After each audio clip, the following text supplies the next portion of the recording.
Welcome to Riffin with Raff and AD, coming to you live from the Koppel Chevrolet GMC studios. On air and online at theticketfm.com.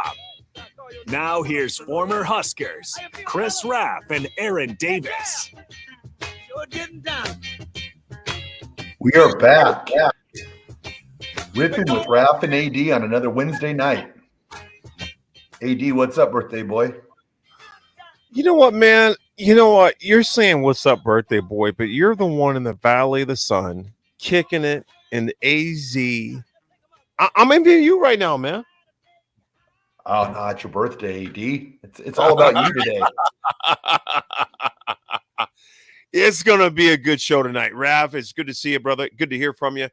We got our guy, Jay Gates, with us right now, former Husker, and now official. And think about this, though. There's so many times, Raff, I want to throw a brick through the television, and I'm thinking, what type of call was that?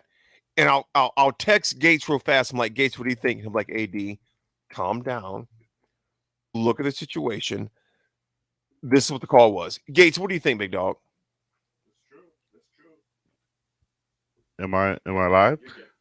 That's true. Yeah. I mean, I get a lot of texts, especially people know that I'm an official or, that's what I do. So I get a lot of texts if I'm at my game or watching another game so yeah, you are one of many that will ask questions or fortunately I'm not around to get that brick thrown at me, but it's not everybody loves us. That's for sure.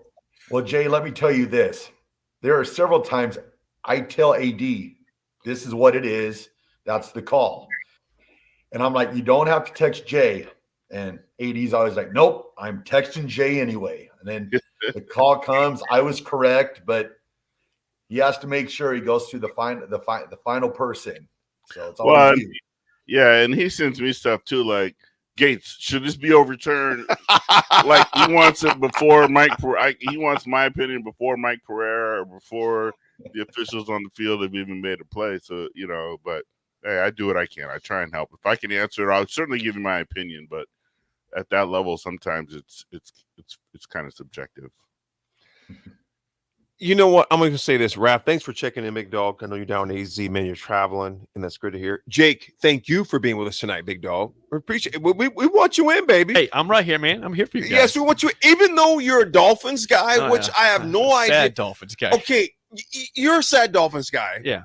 And I'm not saying you're a sad Dolphins guy. I'm just simply saying, where did that come from? How did you become, where are you from? Yeah. How did the Dolphins become a fixture for you? Well, my dad is from South Dakota. Okay. He grew up he was born in 1961. So when he was about 10, 11 years old, he chose his favorite football teams in both college and NFL. So he was a Nebraska fan because they were so good in 70, 71, 72. It's like, I'm going to be a fan of those guys. And I'm going to be a Dolphins fan because they went undefeated in 72. You can be a Broncos fan up there. And so he's like, I don't want to be a Broncos fan. I want to be a Dolphins fan. So Jake, just real fast, when you said Broncos, Raff's face lit up. But go ahead. Listen, Raff, everyone can be a fan of whatever team they want to be a fan of. I support Chiefs, Broncos. I'm happy they have fans there. But I'm a Dolphins fan because I grew up loving them. Dan Marino, when I was a kid, was awesome.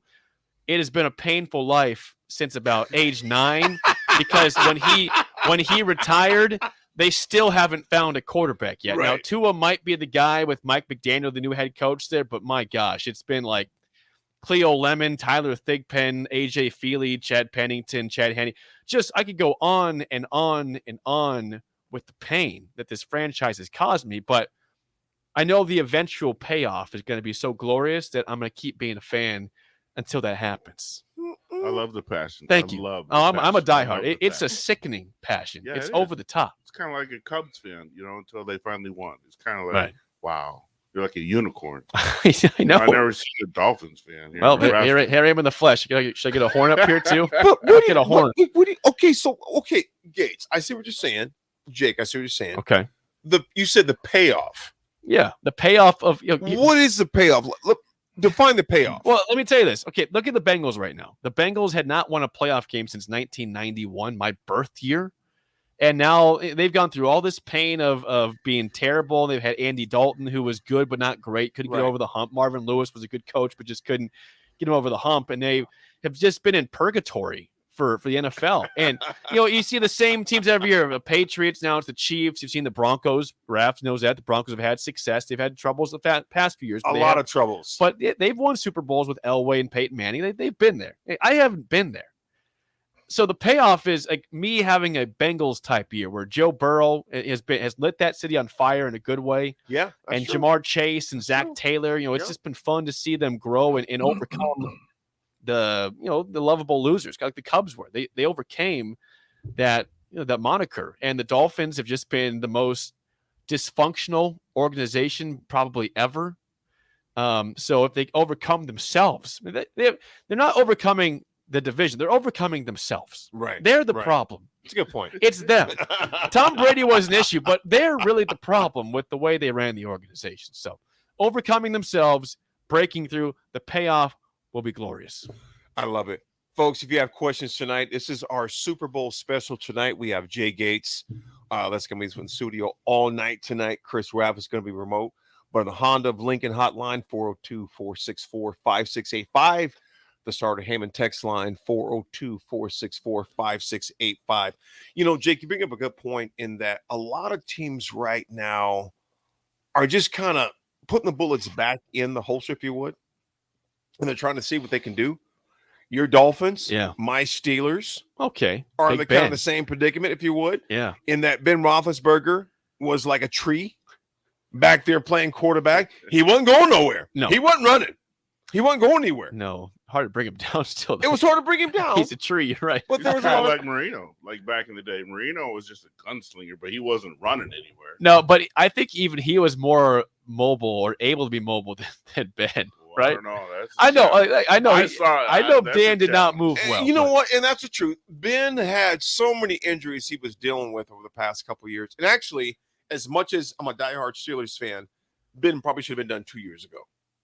Would you say is that a safe assessment? He's always banged up. He's always got something going on with his shoulder, his knees, and there was always something going on with Ben. But you know what? That guy laid it down every time he came on the field. Well, and there's a reason. It's impressive that is also kudos to Mike Tomlin, of course. But Mike Tomlin's never had a losing record. So even if Ben had these injuries or didn't have his elite years, they always were at least 500 or better, and typically a playoff team. Every year. Always can count on him. Hall of Famer for sure. No doubt. Big Ben is a first ballot Hall of Famer. I agree. Right? Jay, let me ask you this, man. And Raff, I know you're down there in AZ where it's beautiful, sunny, and warm. We're here in Nebraska. It's a little different. It wasn't cold. It's not cold here today. Yeah, it's not bad. But Phoenix is probably a little bit better. It's a lot better. Yeah. Jay, we're going to take a break. But when we come back, we're going to talk about your former Husker days and resilience. When I look at Jay Gates, folks, and we're going to talk about this more when we come back, Jay is the epitome of resilience, our guest from 8 to 9. And Jay's going to be with us from the whole time tonight, 7 to 9. But also just the epitome of resilience, the things that he did. And now he's a member of the 1997 National Championship Nebraska football team, which is a thing of beauty. Tony Veland, our guest from 8 to 9, is also the epitome of resilience with the things he had to overcome. So again, this is Riffin with Raff and AD, 93.7 The Ticket. Come back and join us in a few. Security First Bank. We're the bank, and we make your mortgage more manageable with flexible terms, trusted advice, and competitive rates. When you work with us, we'll know your name, but we'll also get to know your home dreams too. Security First Bank of Lincoln. Voted Best Small Bank in Nebraska by Newsweek magazine. Member FDIC, Equal Housing Lender. NMLS number 505011. Acres Equipment, Nebraska's premier John Deere dealer. We support farmers, ranchers, landowners, local governments, contractors, and more. Largest inventory around, and we deliver. Precision ag specialists creating the highest yields. Mobile technicians covering the state. And we're there for the home team on game day. Acres, solutions for every field. Gaina Trucking is hiring CDL Class A and B drivers. Gaina Trucking guarantees a 40-hour work week year-round, and their strong team culture makes it not a job, but a career. Gaina Trucking offers health, vision, and dental insurance, 401k with company match, an employee assistance program, and other bonus programs. Build a better career today. Culture at Gaina Trucking. Learn more and apply today at GainaTrucking.com. Need to send a message? Send it with cake. Congratulations. Here's a congratulations chocolate rum cake from Beatrice Bakery. Thank you? Say thank you with an amaretto cake. I'm sorry that I accidentally hit your mailbox with my car as I was backing out of the driveway and then continued right into your prized petunias. You say that with a lemon drop cake. Everybody knows that.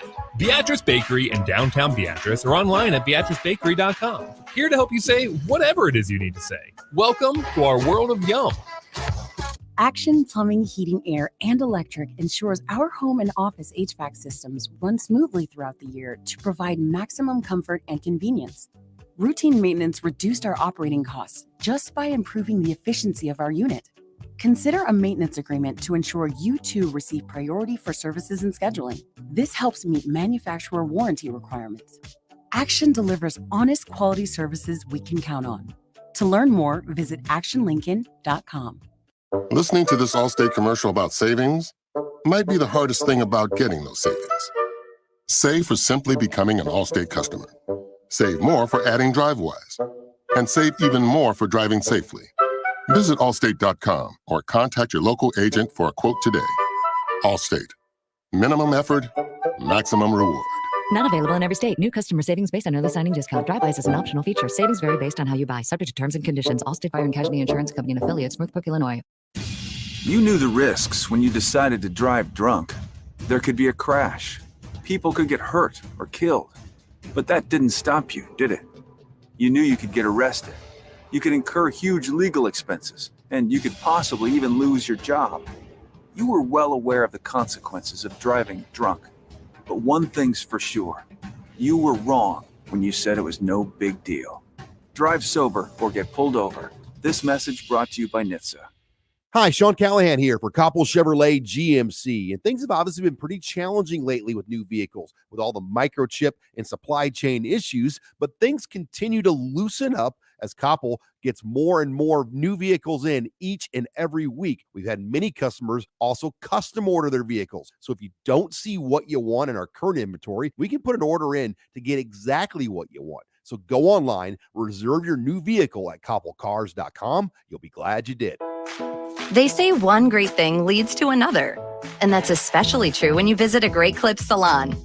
When you sit down for a haircut with the skilled and friendly stylist at one of our thousands of convenient Great Clips locations, they'll not only make your hair look great, they'll make you feel great too.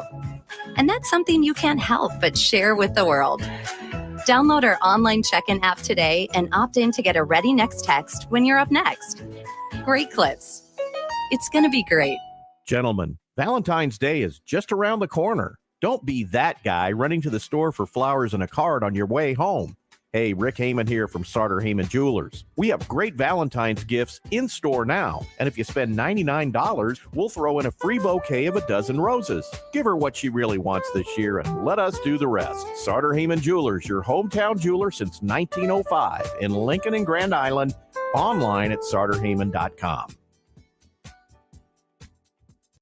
Now back to Riffin with Raff and AD on 93.7 The Ticket and theticketfm.com. We are back. So, Jake, hey, Raffy. Jake was telling us that he played for the Tips yesterday at Woodland Hills? Woodland Hills, Eagle, yeah. And you shot what yesterday? Well, I'm not trying to brag. I was just telling a story. I mean, I shot one over from the Tips. It was very windy. I played pretty well, though. I have nothing bad to say. I played well in a very windy day. Raff, you guys play golf, too? Yeah, but not the way you play. Hey, Raff, what would you shoot playing from the Tips at Woodland Hills? Yeah, I'd probably still be out there. That's a great answer, Raff. I didn't play from the Tips yesterday, and it was a little rough around the course, but I made it. But Raff, hole number 18 was great, though. Fantastic. What course did you play yesterday down there in Arizona? I played Silverado Country Club. Silverado. Hey, Raff, isn't the Waste Management Open going on this week? Are you going to go check that out? Yeah, I'm actually that way about half a mile. It's right there. I've been hearing music and stuff all day. So, yeah, I was there a couple of years ago. That's You said on the par 3, the party hole. I've played that course a couple times. TPC Scottsdale. I've played it a few times, and I've been to the tournament. That tournament's crazy. It's absolutely crazy. It's a ton of fun, though. You know what, fellas? Here's where we're going. We got Jay Gates here with us right now, folks. To the listeners out there, thank you for tuning in. Again, we got me, former Husker Jake Gates. We got our guy Jake, who is a Dolphins fan. We're going to let that slide for tonight. And actually, and I say that jokingly, but I do like the Dolphins. I like what they got going on. It's hard to dislike them. They haven't done anything for a while. We're kind of like a little kid, you can't really do anything. Right? It's kind of like pew pew pew. Steelers like a grown man, and we're just like little baby kids, just trying to find our way and harmless. Might trip you once in a while, but they're gonna just fall apart. So it's like a harmless kid for the most part, right? But we do like our Dolphins, and we do like Jake here. Jay, okay, Colorado, born and raised. Well, I was born and raised here. Born and raised here. Born and raised here. Moved to Colorado my junior year in high school. So I was born and raised here in Nebraska. Nebraska football was in my blood. I think my first Husker game, my dad had season tickets from '68 on. So I think my first game was Florida State here at home in 1980 or 81. So I was a fan before I was a player. Definitely a fan before I was a player. I mean, I grew up living and dying on the Oklahoma game and those games. So what year would you say that would have been, Jay, when the Husker fever just kind of got a hold of you? Oh, my dad was such a passionate Husker fan that there was no options in my house. Mm-hmm. And he didn't really watch a lot of NFL. So I learned the game and attended the games, and then we were fortunate enough to all of our family vacations were basically around Husker bowl games, which actually back then Nebraska went to bowl games every year. So every year we would be at a bowl game. So Husker football was my life. Absolutely. And those players and Coach Osborne, they were gods. As a little kid. That was it. That's all I knew. So Jay, let me ask you this, man. So you go to high school at Southeast High School. Yes, where you finish up high school, right? Yeah. That's where when I moved. Like I think I met Raff. Raff, didn't I meet you at Leffler, 9th grade? Yep.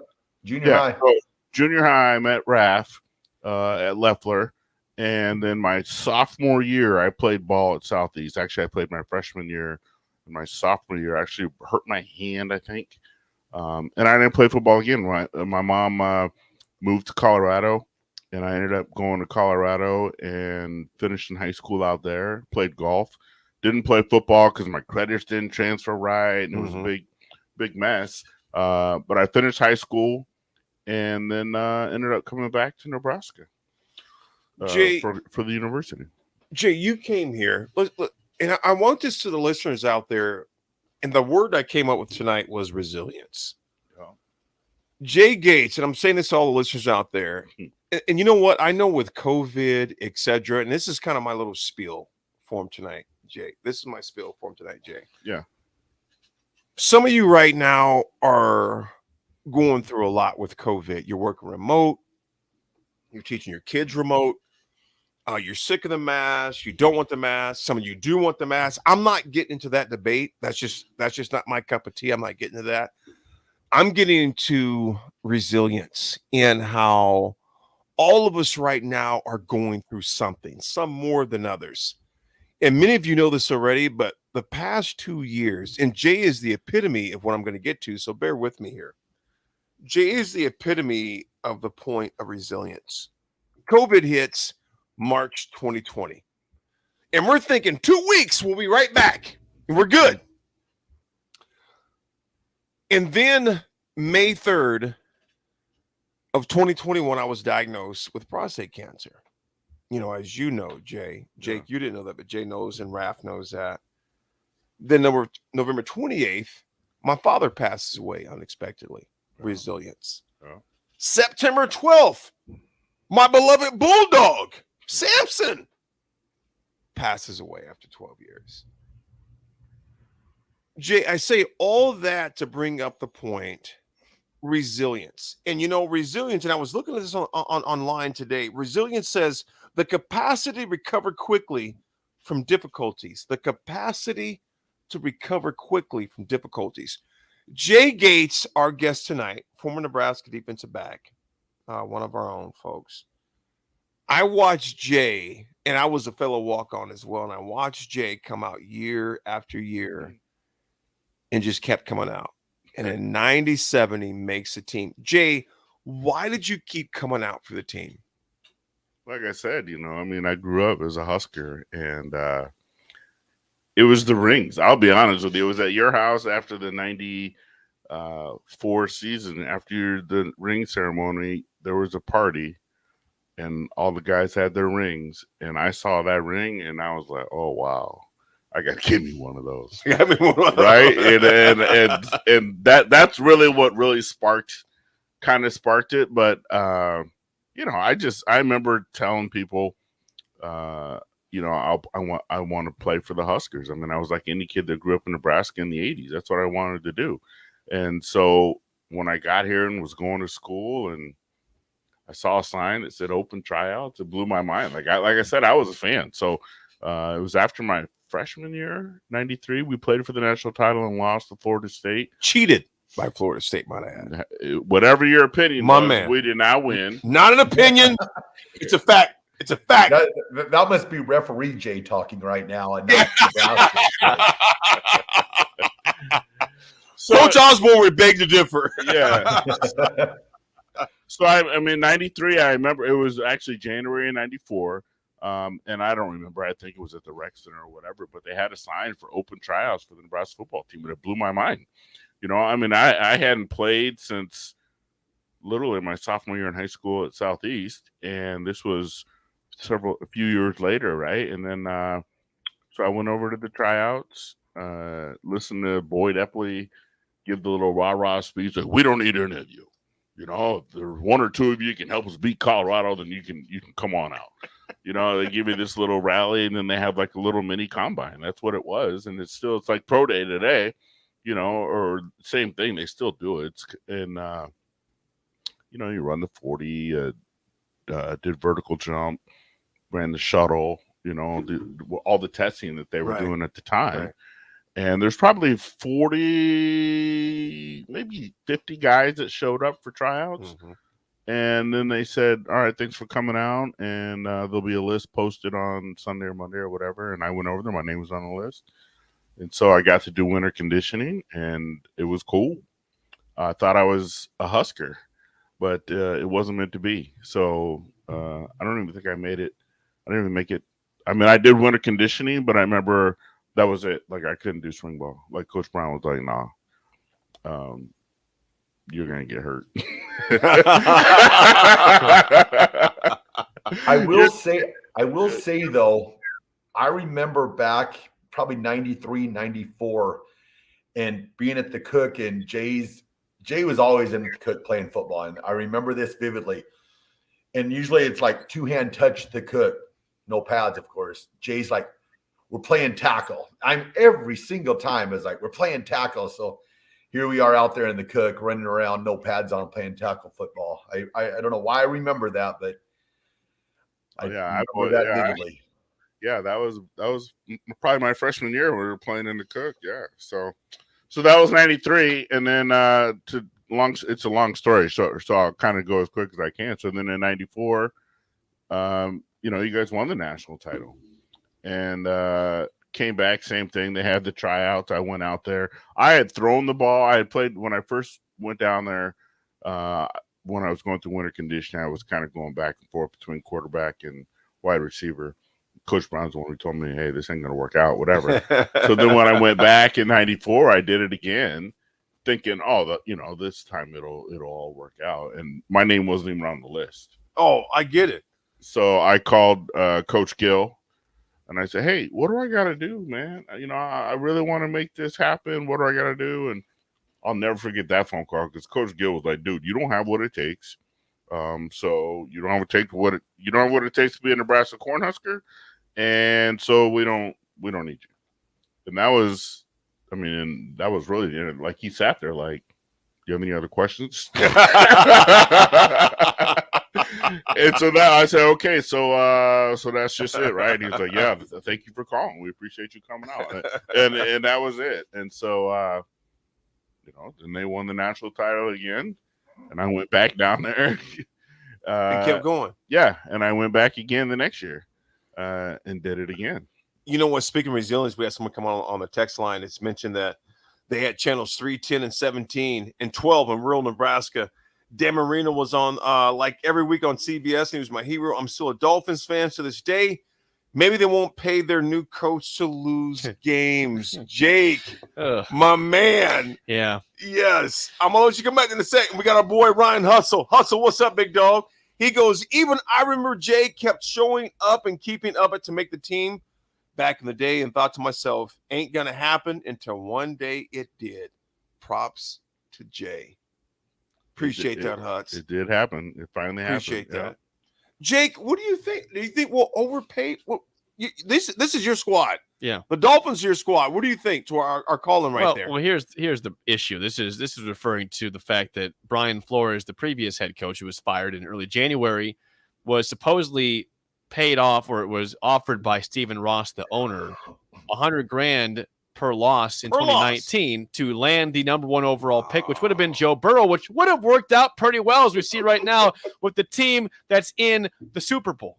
Tua, yes, still yet to be seen if he's going to be a franchise quarterback. He's not bad. He's just not great. So, I mean, I don't like tanking, but tanking also exists in the NBA. It's worse in the NBA. Yes, it does. I totally agree. Like, we don't talk, it's obviously something that exists, but no one really mentions it, saying it's just despicable or terrible. Where the NFL, if it happens one time, everyone wants to bring down the Miami Dolphins for doing this, which would have landed them maybe a Super Bowl appearance 2 years later.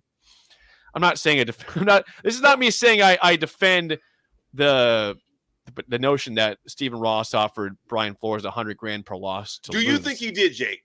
Do you think I'm just kind of calling you out, big dog? So do you think that he offered Flores $100,000 a loss? Yeah. In your gut?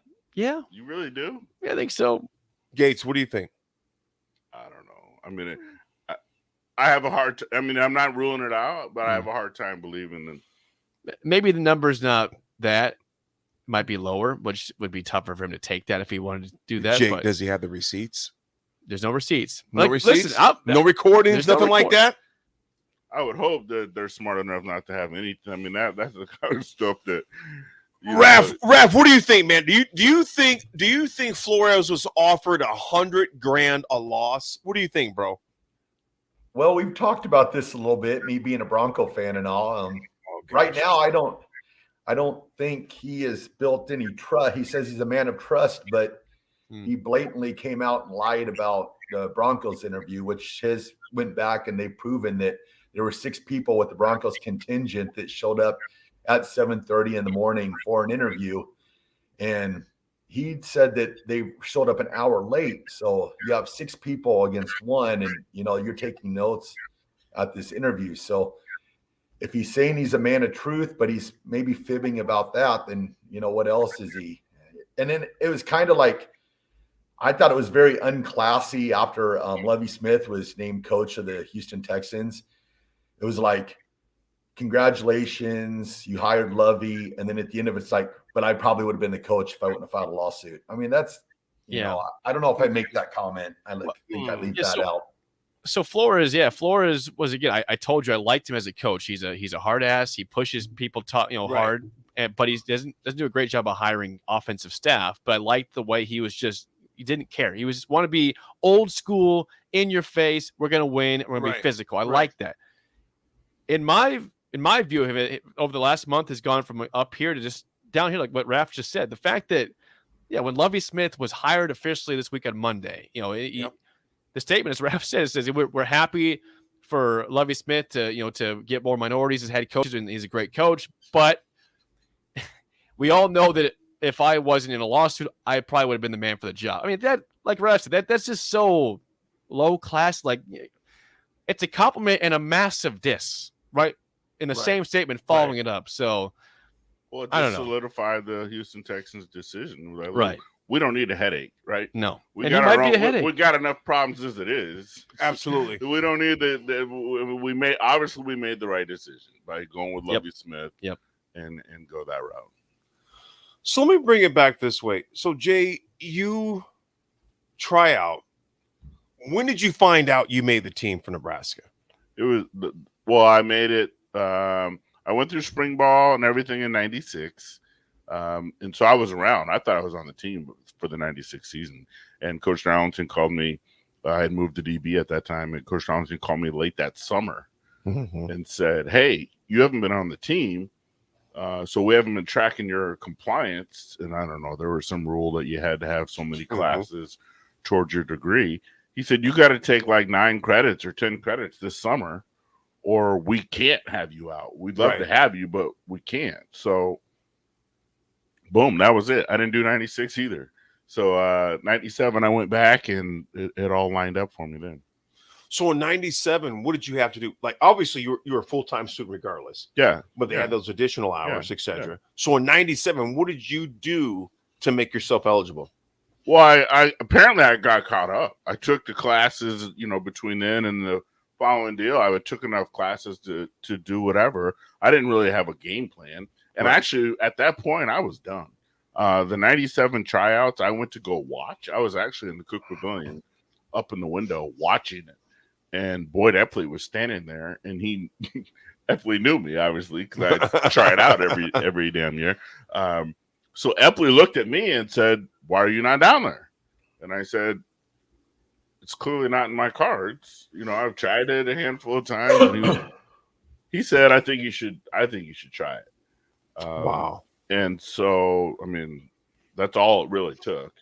And he went and got one of the strength coaches, gave me his Adidas, the latest shoes that the guys were wearing. And so I did. I ran the 40, did everything again. And I made the list again, made it back to DB. Coach Darlington was actually glad. He was like, I'm glad to have you back. And at that time, they told me I was on the team, but I didn't believe it. I was like, I'm not believing this until I'm in the media guide. I was like, until they take my picture or something, make this real. Make it real. And so, then I made it, and we went 13-0. You know what, folks? Here's one thing I want to share with you all right now. Again, I kept saying the word resilience. Resilience, the capacity to recover quickly from difficulties and toughness. And Jay said, I did not want to accept it until I knew my picture was taken. I was in the media guide, etc. Here's a guy, folks, that for a number of years showed up, tested, didn't make it, tested, didn't make it, tested, didn't make it, and then makes it. Comes again. He showed up. So here's my little motivational speech for all of our listeners. Just keep showing up. Yeah, showing up's half the battle. I say that all the time. Jay, showing up is half the battle. And so, Jay, now you have 2 kids your own, 2 beautiful wife, Kendra. Yeah. 2 beautiful kids. What's the message you would shoot to them, knowing that had you just said in 97, like, you know what, man, I did this time, I'm done. But because you kept showing up, you have a national championship ring. What's the message you would share with our listeners and also with your kids about the importance of simply showing up? Well, Kendra and I have a deal, at this age. My kids are 15 and 12 now, but, as parents, we've always had a rule of no quitting. It's just like, you can't quit. If you don't, we're not going to force you. We're not Earl Woods or, that kind of parent, a Tiger parent or anything like that. But, if you want to play a sport, by all means, and our kids are very involved in all different sports. I remember Jax did baseball one year, and he hated it from Jump Street. He was like, Dad, do I have to go back? I'm like, yeah, you do. Because you started. You don't have to go next year, but you do have to go on Tuesday. I don't care if it was $45 check, whatever it was. Right. I just remember saying we don't quit, right? Our family, we do not quit. So that's really, I mean, that's really all it is. It's about like, look, once you try something or get on something, you know, there's no quitting. So I think that's the rule Kenner and I apply in our house, and it's worked out pretty good for us. And our kids are doing all right now. Raff, go ahead. So yeah, so you make the team in '97. What I guess like who like gives you that call? And I mean, is this like a Rudy moment? Are you down on your knees crying? I mean, this is, I feel like, let's say right from the movie. Yeah, well, I would say my Black Rudy moment was Black Rudy moment was the first time, like in '96. I mean, literally, I'm not gonna lie to you, I was a fan, right? And if you knew me, anyone who knew me then, I was 155 pounds dripping wet, and I was the biggest Husker fan on the planet. So I remember sitting in that first meeting, and like I had said, I kind of got out for quarterback, and these literally were my heroes. I mean, here comes Tommy Frazier, Brooke Behringer, Lawrence Phillips, Aaron Davis. I mean, all these guys that were just legends of the game to me. And so that was my moment, that meeting, that first team meeting. And then getting a helmet for spring ball, that was in the '96, and they put, I had a helmet, and I mean, my mind was blown. I mean, I'm not going to lie to you. So I did have that moment then, but the '97 season, by then, of being cut that many times, like I said, I wasn't believing nothing until I was in the media guide and actually out there for fall camp, and even the first game, like Akron, I was so excited. I was first person out the tunnel, like, oh yeah. And I even caught flack for that, but there's the picture, and I say that's the picture. It's like my dream was to come out of the tunnel, and I got a beautiful picture of me. Actually, I got so excited I was ahead of Tom. I was ahead of everybody, even ahead of Coach Osborne, to where like JP and Grant were like, wait a minute, what is Sleepy doing, like leading the team, like, so I mean, yeah, that was kind of my moment. But yeah, until I knew I was coming out that tunnel by '97, I didn't really believe anything until it was real. And you know what, Jay, you did come out of that tunnel, man. And someone texted in talking about, finish the story about how did you come in 3 tryouts and not getting it done, but yet you did 3 tryouts. In '97, you remember the 1997 championship team. What was that feeling like? Because you're on the back of Coach Osborne's book on leadership. I don't know if you knew that or not. Oh, no, I didn't know that. Yeah, you're on the back of his book that Pat Robertson wrote on leadership. It's got your pic. You always knew the camera was at, first of all, Gates. I did. Yeah. You knew the camera was at. Yeah. So you have those times to where you didn't make it, and you finally made it. Let me ask you this. What made you simply say, I'm going to try it again? I when I went down to the Cook Pavilion, I didn't plan on doing it. Literally, Boyd Epley looked at me, and Boyd was still, I mean, I guess I held him in high regard. I mean, he was physically fit and a big dude, and he said, Absolutely. Go down there and try. And like I said, that was enough for me. He actually took me down there, told the dude to give him his shoes, and I ran into someone else's shoes. So, I mean, I probably would have tried, maybe gone down there anyways, but I mean, he told me, and there was a sign. I think Kinder would say, it was a sign. Peaches, as you call her. Yeah, so I went down there and I tried out and I made it, and it was a storybook. It was a storybook year, but yeah, I knew my role. Nebraska was going to win a national title with or without Jay Gates, that's for sure. And here you are at 46 years old, Jay. Yeah. National champion, 1997 team. You're in corporate America. You do very well in corporate America. You've done a blaze an amazing trail for you and your family. But then you got involved with officiating. Yeah. So hence why Jake and Raff, we always ask him, and Raff will always say, why are you calling Gates? I got this call. I'm like, because Gates studied this. I do study it. I think people think refs just show up and work a game and piss people off and leave, but that's not what. There's a lot more behind it. Before we do that, yes, there's a lot of study and there's a lot of stuff going on behind the scenes. There's a lot behind the scenes. Raff, go ahead, big dog. Oh, I was just going to ask. So you completed college, went into corporate America. When was it when you decided to become a ref? Did you start ref in high school games, or what kind of led you to the path you're on now? To be honest, the very first guy that got me started, I was still in my 20s. And a guy at work said, "Hey, I need a handful of you guys to put on some stripes and come work some Little League games." And I did that. And this is before my kids were born, and it was just a 1 weekend deal. I had a blast doing it. I told Kenner at the time I wanted to get into it, but it was several years later when we were living in Des Moines when I actually followed up on it. I kept talking about it, and she said, "Well, why don't you really just do it?" And so then at that time, I took the test, and we were living in Iowa at the time. I took the test. So all my officiating started in Iowa and continued once I moved back to Nebraska here in 2014. But by then I was doing college and high school and doing all the big stuff. But yeah, you start at the lowest levels and you work your way up. I mean, it's kind of a grind if you enjoy it. It's a lot of fun though. Jay, let me ask you this, man. What do you think about, okay, so we have the Super Bowl week right now. Yep. You have your peers that are getting prepped for the biggest game. It's going to be the most watched game. It always is every year, Jake. You think about this. Absolutely. Most watched game, all over the world, literally. What's the preparation taking like this week? And here's part two of this question. Do you think we should have full-time refs? So if you're reffing this game this week, Jay, so I'm throwing a lot out you, big dog. Yeah. What's the preparation this week for the Super Bowl refs? They're watching film, game tape, etc., tendencies from both coaches. And secondly, do you think we should have full-time refs? Okay, I'll take that in two parts.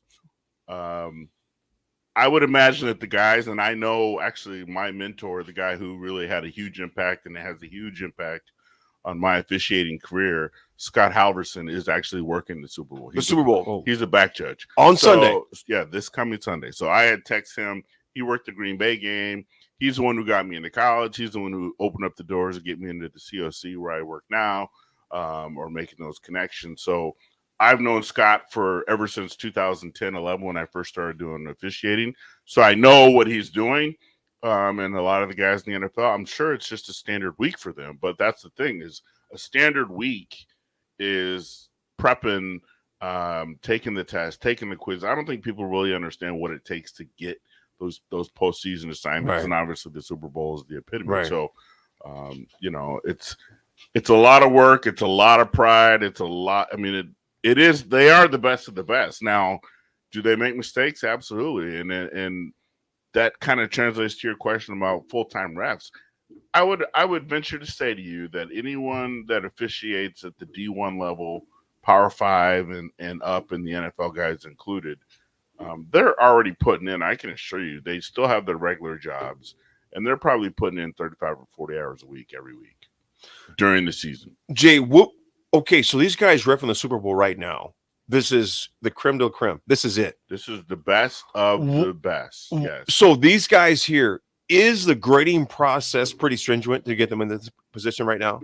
Oh yeah. I mean, I think people underestimate how accurate officials are on the field most of the time. I mean, we get criticized for the mistakes we make, but I think the overall grade, and I don't know the exact statistics, but I think D1 and up, the accuracy level is like at 97, 98 percentile. On the field, correct calls. Now, do we miss calls? Yeah. And do people miss calls? Yes. Do we make mistakes? Is judgment sometimes a problem? Yes. I mean, as long as you have the human factor, you're going to have that. But like I said, we're putting in 35, 40 hours a week. I would think watching game tape, grading game tape, studying, taking tests, taking quizzes, pregame, travel. I mean, you start ending it up at the D1 level and you put a week together and you're going to hit that 40-hour mark. So, but the reality is, even if you had full-time refs, I mean, even if I quit, and I wouldn't do it, and I think a lot of the guys, I'm not quitting my day job, right? Like you said, I'm doing well in corporate America, and I can still do the reffing. But he's smart here. Yeah. That's right. He's smart. I can do both, but at the same time, I mean, it doesn't matter. I mean, I could study. I don't know what you want these guys to do, because you still got to make a call at the pylon with a guy running a 4.2 40, or a guy jumping and landed. Did he get 1 foot, 2 foot? Whatever game you're working, in a hair of a second. So it's not going to change whether I studied another hour or I was at the facility doing instant replay. I do replay now, but so that's not going to change anything. That's 40. I mean, calling me full time and to make me quit my regular job is not going to make me a better on-field official. It's not easy, right? I mean, that's the bottom line. But yes, these guys working this week are the best of the best. There's no hands down. Now, if they blow it or make a mistake, I mean, I personally, at being an official, I mean, it's the worst feeling. I guarantee those guys will never. I mean, think about it. I mean, these guys, like my buddy Scott, he's been in the NFL for 19 years. Yeah. Now, this is his third Super Bowl, so he's established that he's very good at what he does. So this isn't his first one, but some of these guys, like, that inadvertent whistle that they blew in the game. I mean, we've all done that. I've done. I mean, the Bengals game, Raiders, with the inadvertent whistle. Oh yes, those guys got banned. That was huge, man. I know they got banned for the rest of the postseason. Yes, you guys aren't doing more games. They got punished for that. Yeah, I mean, that was, and rightfully so. Oh, it was huge. Yeah, that was huge. It's a touchdown on the play. Absolutely, Bengals score. We have someone on the text line that said any new listeners who want to get an officiating football in Lincoln should contact the ENOA, Eastern Nebraska Officials Association. We have camps and get them going to new levels to work their way up. Again, that's the Eastern Nebraska Officials Association. Is that correct, Jay? Right there. Yeah. We need officials at all levels. That's no joke. I mean, it's and part of it is you get these young folks and you got to learn somewhere. And I think sometimes the fans, they're passionate about their sport, whether it be a third grade game out at the Runza Fields. They all care, man. They don't know that they're screaming and cussing at a guy who's just cutting his teeth and learning. That's where we learn and teach. So, Jay, and Raff might have you come back after this before we go to our break. But Jay, you think about this. You've been reffing for how long now? This will be my 12th year, I think. 12th year. 12 years, yeah. And you started at what level? When you first start, you just take everything. So I was doing my first year, I got lucky and I did 5 varsity games. Back when you first start doing varsity football, is like you're like, oh my God, I get to do a Friday night game, and that's a big deal. And then as you move up, But you start doing everything because you have to learn the game. You have to learn the rules. Like anyone who saw me work my first game, they'll tell you, they were like, this brother right here, it's not going to work out. It's not going to work out. Because as a former player, I mean, I was doing back judge, and it was a game where the ball came deep, and you're not supposed to be watching the ball. You're supposed to be watching the players. And I immediately reverted back to my DB skills, and I was ball coming. Right. And I was tracking and talking to my safety or whatever, and they're like, dude, you're the official. I mean, get your head down. I was watching the ball and trying to go get a pick. And so we watched the game. Totally different. You got to watch you're watching the clock now. You're watching the clock. You're watching this. You're watching that. So you got to make that transition, and it's not easy. Jay, I'm going to ask you this, man. You're playing days, so you try out, you make it. Who were the guys that taught you the Nebraska way of playing DB? Because Nebraska DBs have known to be pesky, to being physical, to being crafty. You look at the Baron Miles, you look at the Michael Bookers, you look at the Prince of Mukameras, you look at the Keo Cravers. I can go on and on and on. And I don't like mentioning names because we'll forget some. And they were all great. Tyrone Williams, etc. Kenny Wilhite. I can go on and on. T. Leggett. Who taught you the Nebraska way in playing DB, regardless of where you came in at? Would you say you're part of the family now? This is how we do things here. Who were those instrumental guys for you? I just learned real quick. I mean, first of all, we were deep, right? I mean, yeah, we were like Alabama, NFL roster. like Alabama is now is how we were. So me, we had freshmen that were NFL players. Like when I was playing that 97 year, Ralph Brown was a sophomore, right. Mike Brown. I mean, so these are NFL guys that were starting. So I was literally, I knew my role. I learned a lot from Coach Darlington. I mean, he was a DB coach. Coach D, yeah. But really and truly, at that time, 97, I mean, I was out there just playing football, and trying. I mean, they didn't really look at me very much. I was on the scout team, so I just did whatever they told me. My brother. Yeah, I was a scout team brother, but I used to mess with Matt Davison a lot. He was a starter, and I knew all the signals, Coach Brown's signals and stuff. Oh yeah. And I used to just frustrate him, or VJ too. I would sit on his routes just because I knew the signals. So I cheated a lot. Yeah, I watched the practice signals, and I quickly learned the wide receiver signals that Coach Brown was sending in, and that helped me. Right. I memorized the signals, and I got out there and just did the best I could because I knew I wasn't going to probably play. Coach McBride was very clear on that. So like I said, I knew my role. I was that guy that was like, I'm not missing any of this. I'm not missing this. I'm not, whatever it takes. I remember we got to the Orange Bowl and they said, if you miss the bus, you're going home, or if you're not on the bus, I was following all the rules, going to class. Grant and JP scared me, so I wasn't missing workouts. I mean, I did everything. Whatever they said do, I did. Right. Whatever they said don't do, I did not do. Right. And I was just happy to be there. Here we are all these years later, and Jay has these experiences, and you think about what you've learned and how you've put it into the business world as a referee now, etc. Let me ask you this. We'll take a quick break. We're going to come back, but I'm going to ask you this. The mindset of a Super Bowl official. It's Wednesday. The game is 4 days away, give or take. The mindset, if you're reffing this game, the mindset.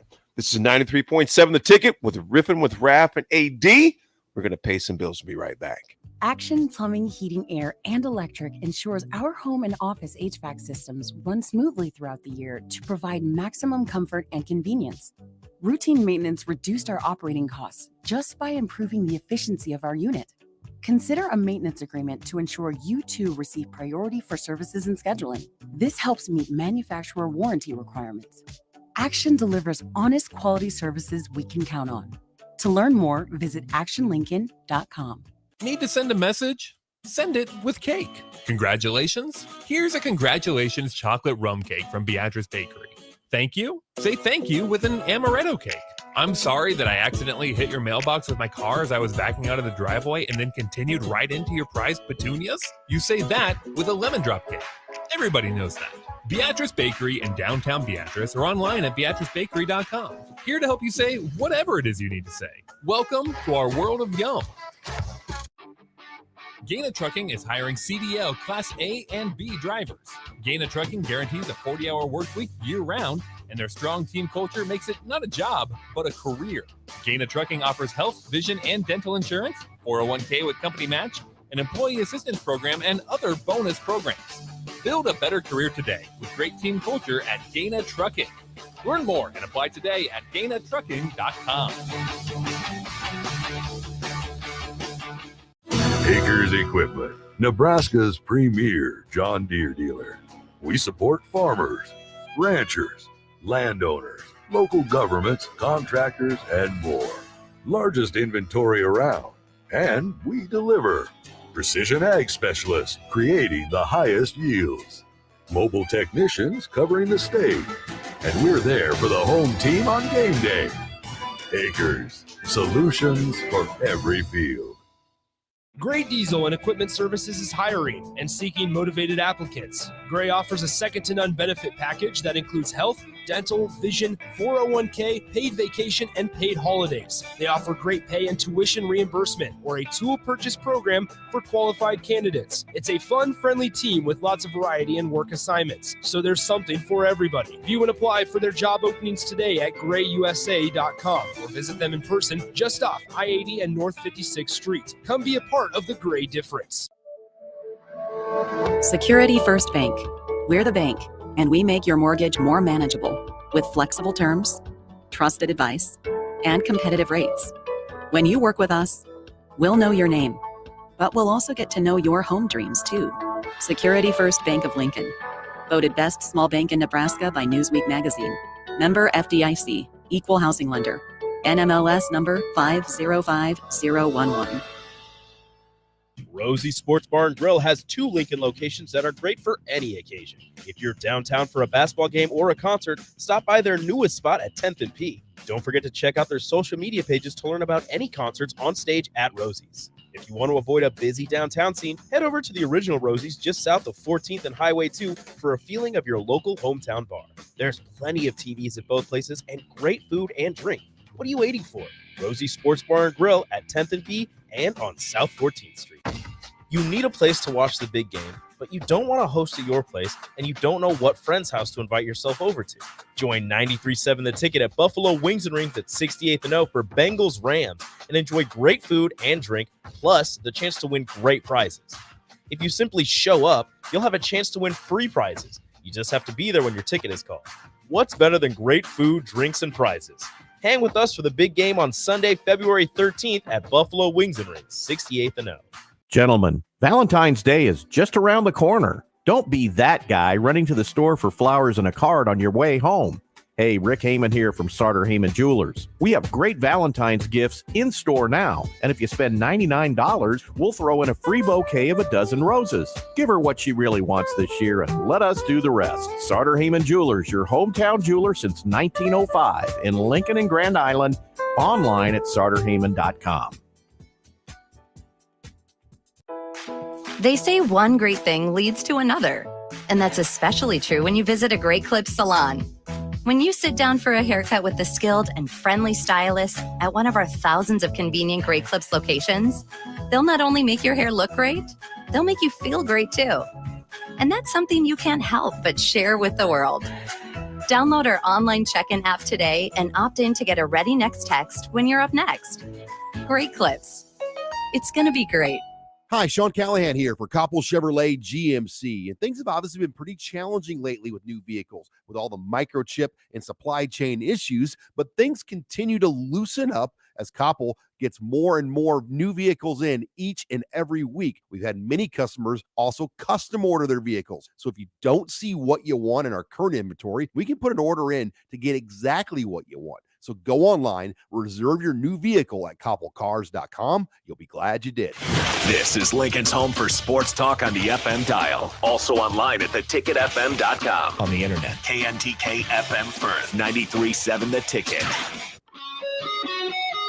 Welcome to Riffin with Raff and AD. Coming to you live from the Coppell Chevrolet GMC studios.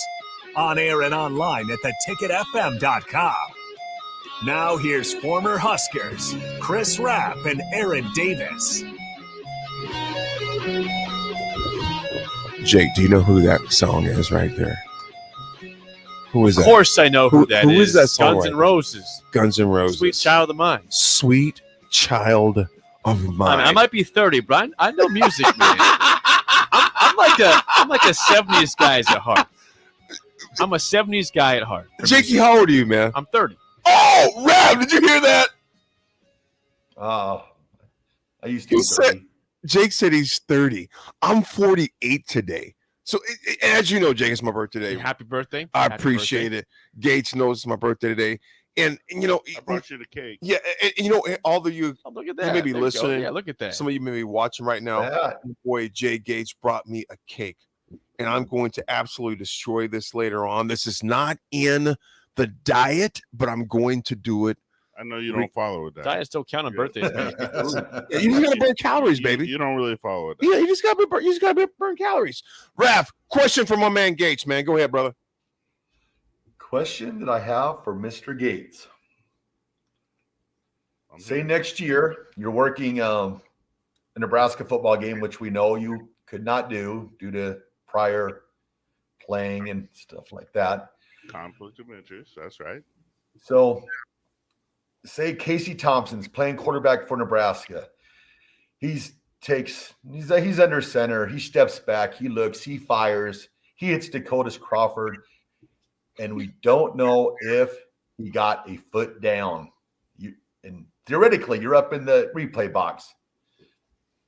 What happens for you? What is that process?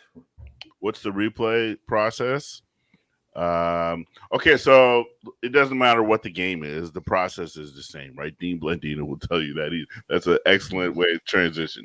Dean Blandino trains us, and the process is the same. So, firm control, foot down, time to make a move, common to the game. So that's the process, and that's what we would review. And we always have to wait for the ruling on the field. So first of all, we wait for the ruling on the field, and then we go from there. So we have to have the signals from the officials, whether it's catch, first down, incomplete pass. So we need the ruling on the field. And there's, depending on where you're at and what game it is, there's usually 2 or 3 of us in the booth. And so once we have the ruling on the field, then we go through that process.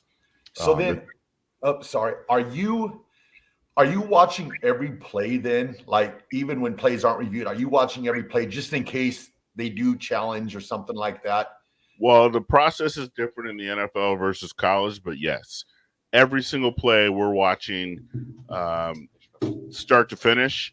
I can tell you basically the process is we're watching right out the window, right?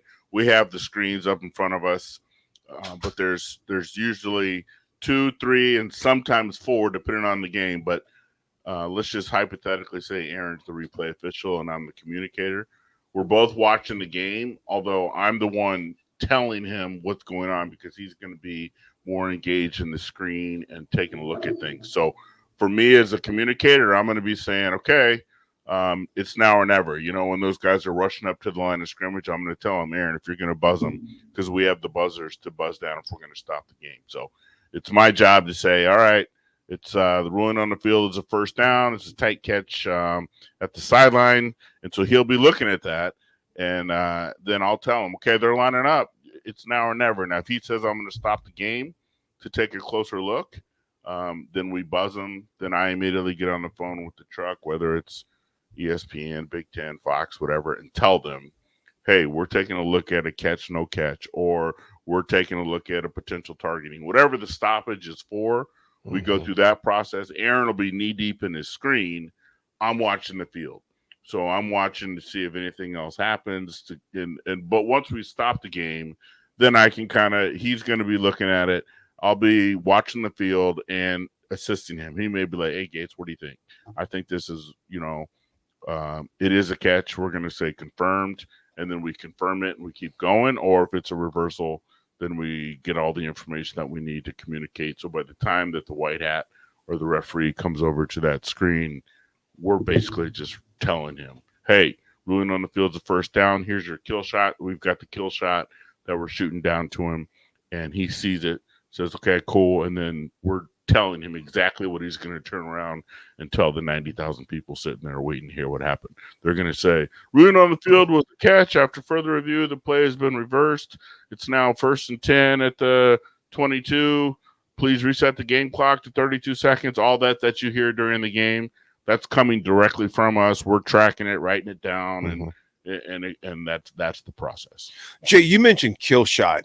So you meant kill shot. That's the definitive shot. Explain to the audience what do you mean. So from official standpoint, so we're out home pissed off, like, how could he see that? What is he calling? What is he seeing? So when you say kill shot, what do you mean by kill shot? Well, we get graded too up in the booth. So everything is graded. You have to understand. And so stands, I know fans don't like it, but stands is the call because we get graded. Like when we do our report, if we're going to reverse, first of all, we have to assume that the on the field officials are correct. That's always. So you're assuming the call on the field was correct. That's always the assumption. Okay. Call on the field is correct. We never go into it like, oh my God. Right. Very rarely. I mean, it happens. Right. But no matter what, we have to have inconclusive video evidence to overturn something.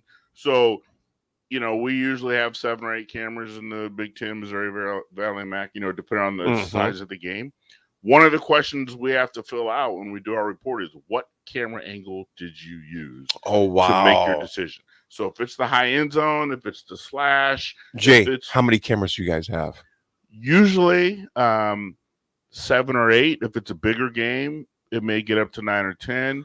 The screen that we have access to now has the capability of bringing in 12 feeds.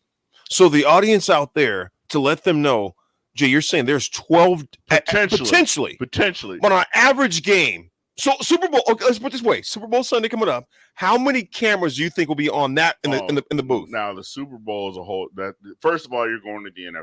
NFL, it's a separate deal, right? The NFL, it's different for your standard Sunday 12 o'clock game versus Sunday night NFL game, prime time, Monday night prime time. Right. Those are different. The Super Bowl is a whole nother beast. How many cameras will be out there for the Super Probably Bowl? 50 cameras. At the So Super Bowl. 50 cameras. I mean, I don't know, but they got everything. So if you're sitting in the booth for this game on Sunday, a few days away, Jay, right? How many cameras are you guys looking at that point? Well, the NFL has a different process too, right? All decisions are made in New York, right? So we don't have that. So we don't have. There's no one in the Big Ten. If I'm working in a Nebraska Ohio State game, there's no go to New York or go to Chicago. There's no one watching over us. The SEC, those decisions are made in Birmingham or help. They review it at the command center. I think they call it.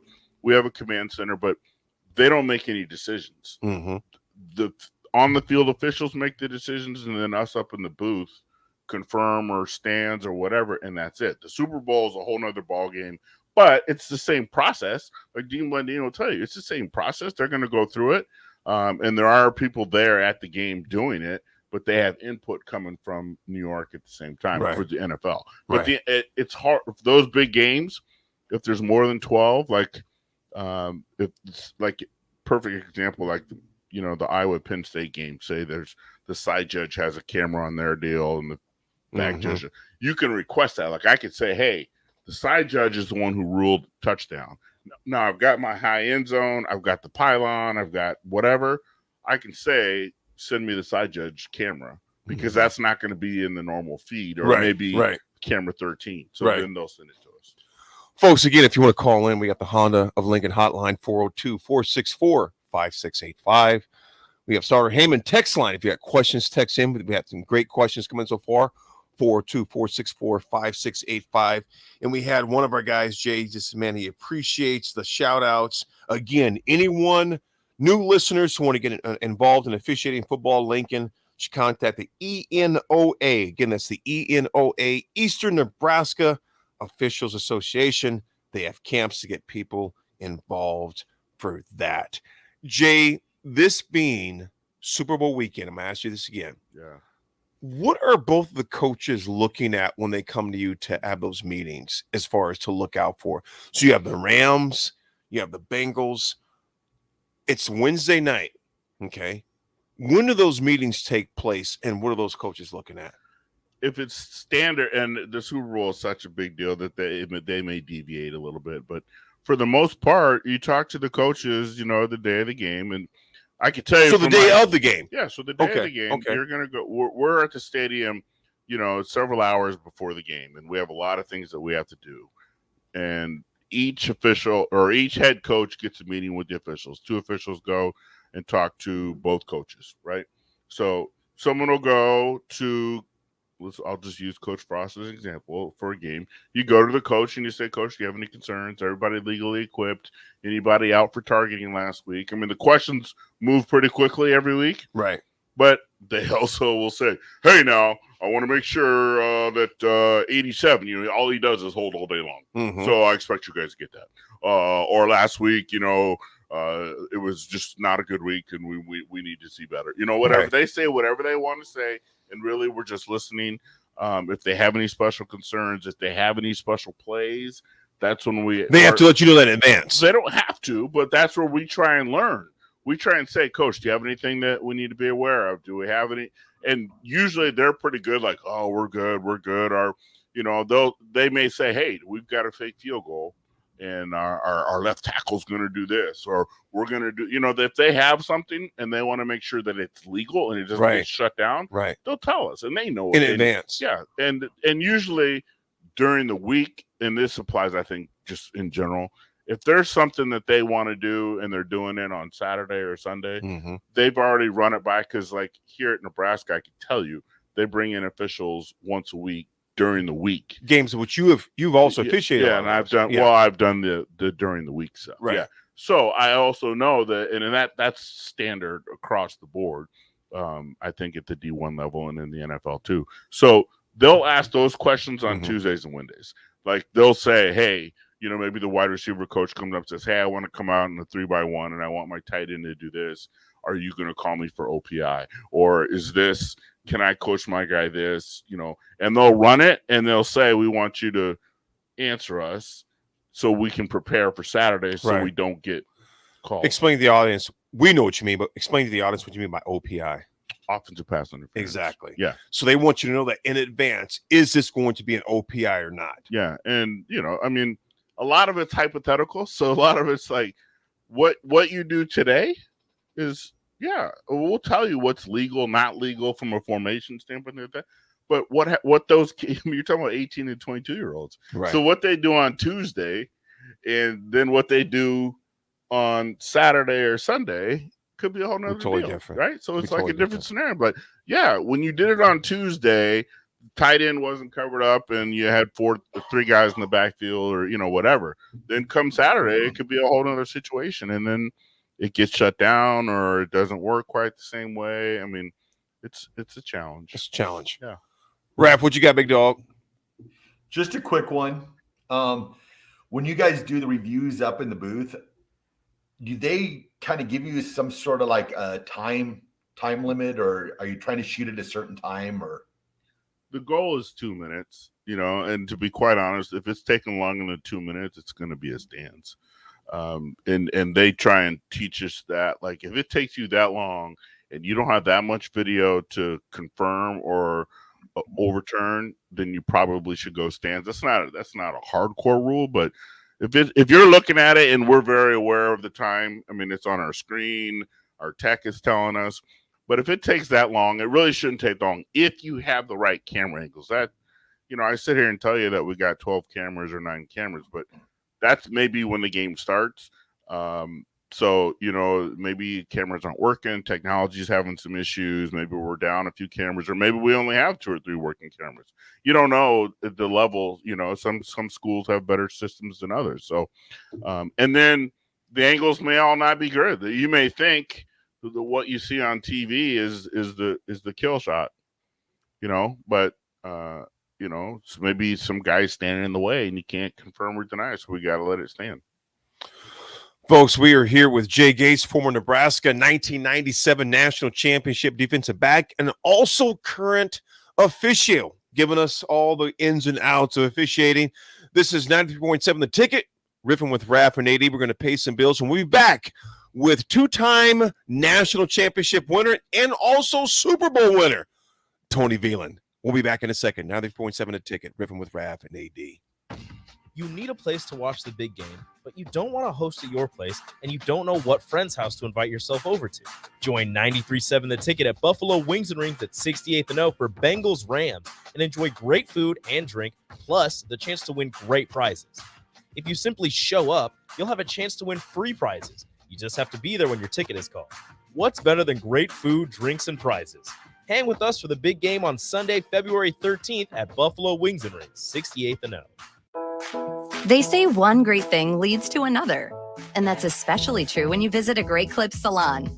When you sit down for a haircut with the skilled and friendly stylist at one of our thousands of convenient Great Clips locations, they'll not only make your hair look great, they'll make you feel great too. And that's something you can't help but share with the world. Download our online check-in app today and opt in to get a Ready Next text when you're up next. Great Clips. It's going to be great.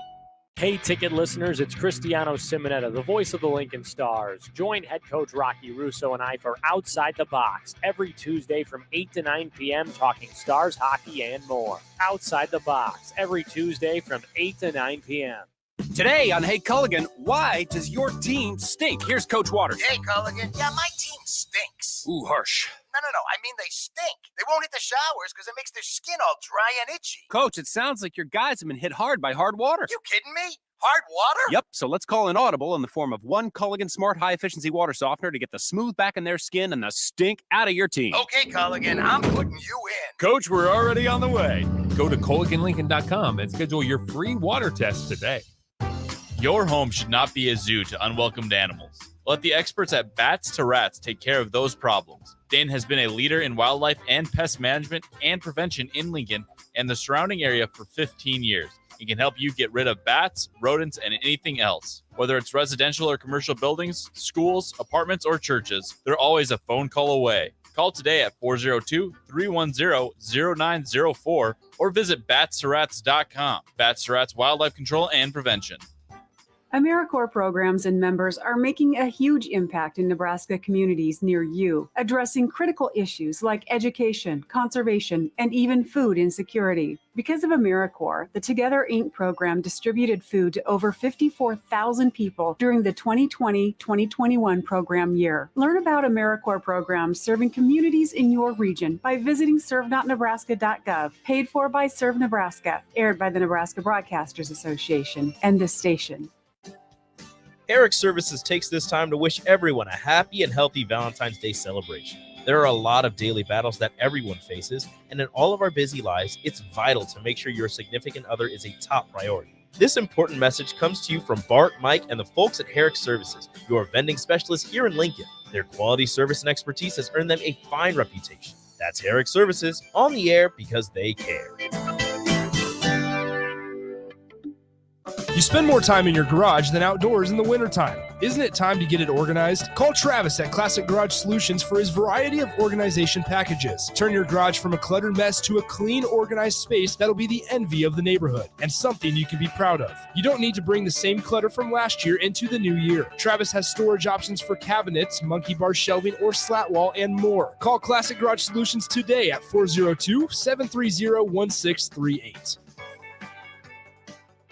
Tune in to the Teammates Mentoring Hour each Wednesday from 6 to 7 p.m. on 93.7 The Ticket. Hear stories from the program started by Tom and Nancy Osborne and how it's changed mentors and mentees' lives and how you can be involved. The Teammates Mentoring Hour, Wednesday nights from 6 to 7 o'clock on 93.7 The Ticket and theticketfm.com.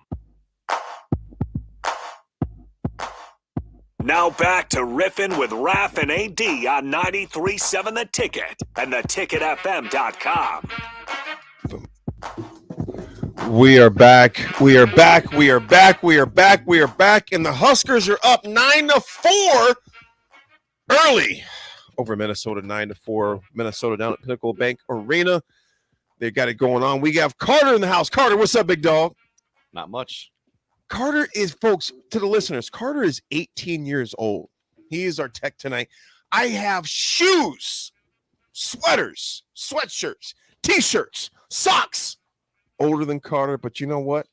Carter is a bad, bad man. Carter, where are you from, man? I'm from North Dakota. North Dakota. What brought you to Nebraska, man? Well, I'm majoring in sports media and broadcasting, and frankly, none of the schools in North Dakota have it, so brought me here. Brought you to Nebraska, and DP said we need some Carter in our lives. Yeah. I love it. I love it. Carter, thanks again for helping us out tonight. Carter is the man, folks, behind all the buttons that keeps us going live to all of you out there. Again, we have Jay Gates, former 1997 national championship cornerback for the Nebraska Cornhuskers, also a current referee. We have my man Raff is down in Arizona. Raff, what's up, baby? Just living the dream, brother. Living the dream. He's living the dream down there in AZ with warmer temperatures. And we have Tony Veal on the line right now, Carter? We do. We have, folks, okay, this is a treat, okay? Folks, this is Super Bowl week. So literally, obviously today's Wednesday. We got Thursday, Friday, Saturday, and Sunday. We have, and I know I am being crazy, but this is how I feel about this guy. This is one of my guys. I mean, one of my big bros, one of my best friends, Tony Veal, former Nebraska cornerback, Hall of Fame Nebraska great, okay? Super Bowl champion with the Denver Broncos. Chris Raff, hold your composure because I know you're a big Broncos guy, but nevertheless. Tony Veal, how you doing, brother? I'm doing good, my man. How are you? I'm doing good, man. I'm doing good. Tony, okay, you know where I stand. You know I'm a Steelers guy, always been. But you know what? The career that you have had over the years and what you're doing now, I'm going to let Raff start out. But I'm going to say this to all the listeners out there across the state and surrounding areas. Tony Veal had the best curl in the history of curls. When he ran the 100 meters, the curl went with the wind. I mean, it was just an amazing thing, and he was so cut. He was like a Greek goddess when he ran. I never saw that. The soul glow. The Tony Dillon I know didn't have that, but if it's true, then I believe it. Jay, soul glow. Yeah, it was there, baby. I had it ready for the world.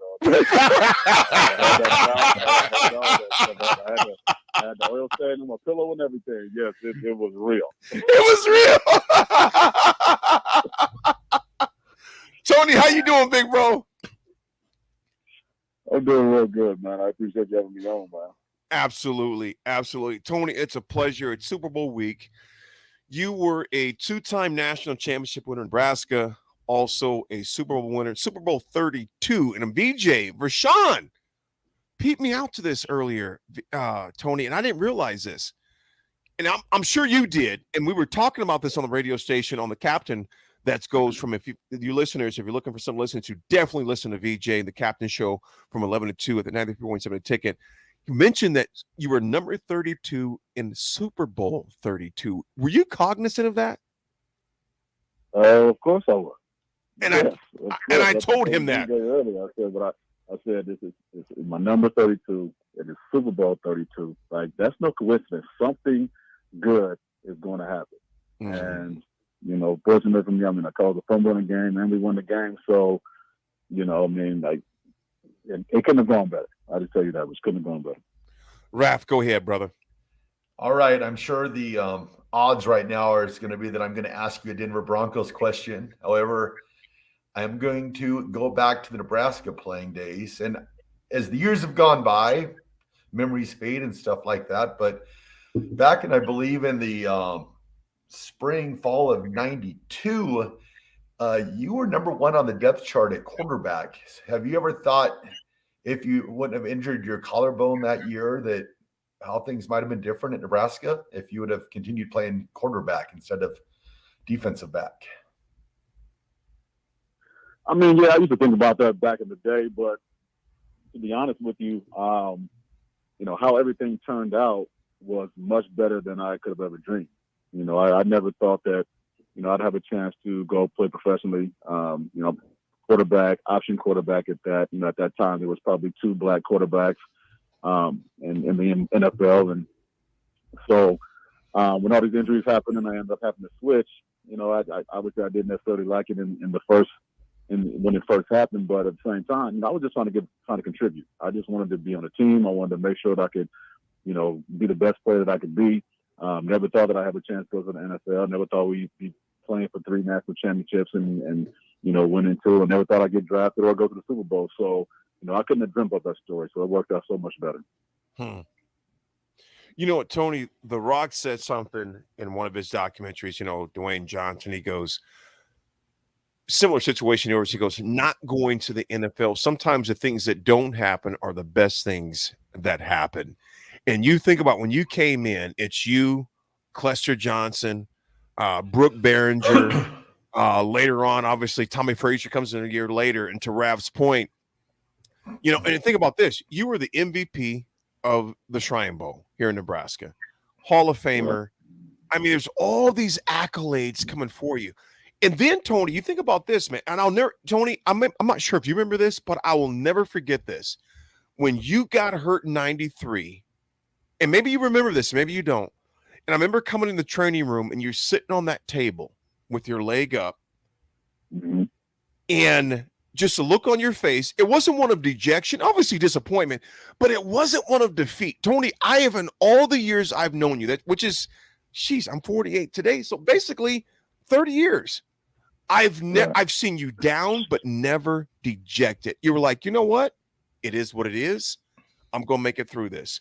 So you think about this. I'm going to read these off for you real fast, folks. Super Bowl 32 champion, 97 different Broncos. Drafted by the Broncos in 96. University of Nebraska graduate. Member of 2 Nebraska national championship teams. Second team all Big 8 AP coaches. Team captain. And a lot of people don't understand this. Tony, and correct me if I'm wrong, you were 3 times on the Unity Council. That's the one that sticks out to me. Am I right or wrong on that? I don't know about 3 times, but yeah, I was definitely on the Unity Council. Yeah. Yes. So, yeah. By your peers. Yeah. And that's huge. coaches, media, etc. is one thing. I'm just going to tell you were 3 times dadgummit. But nevertheless, Coach Osborne told me, but nevertheless, to have that type of stature is huge. Tony, I'm going to ask you this, because you were one of those guys that was very quiet. And Coach McBride, Rashawn had him on a couple weeks ago, and he mentioned this, very quiet, but your pads did the speaking. Have you always been the type of guy that just always kind of just few words, but let your actions speak louder? How did your demeanor of how you carry, because people think about defensive backs and safeties as like pesky, talking trash, etc. That was never your demeanor. How did that evolve for you?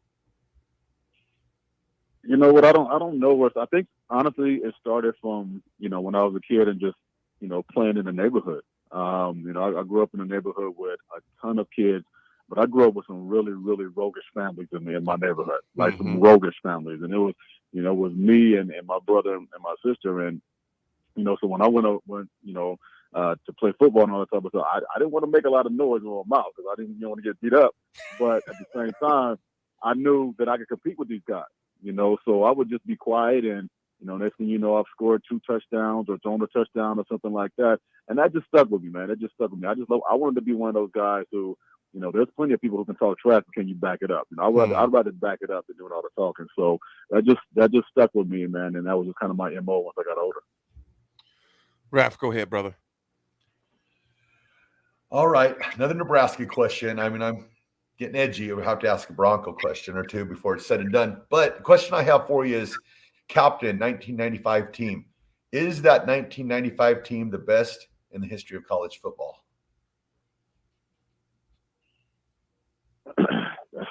That's tough, man. That's tough. I mean, if you ask me, then yeah. But we're competing with another Nebraska team.